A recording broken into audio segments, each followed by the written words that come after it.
बांधवा संगे साधू वाण्यान केले नारायणाचे पूजन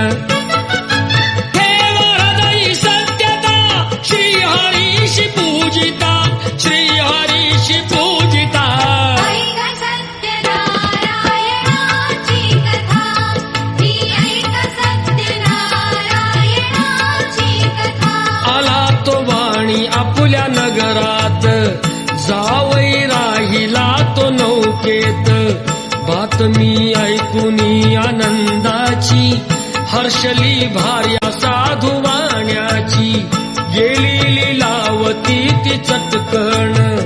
पतीचे घ्यावयास दर्शन घरी कलावतीने भक्तीनं केले नारायणाचे पूजन का सत्यनारायणाची कथा।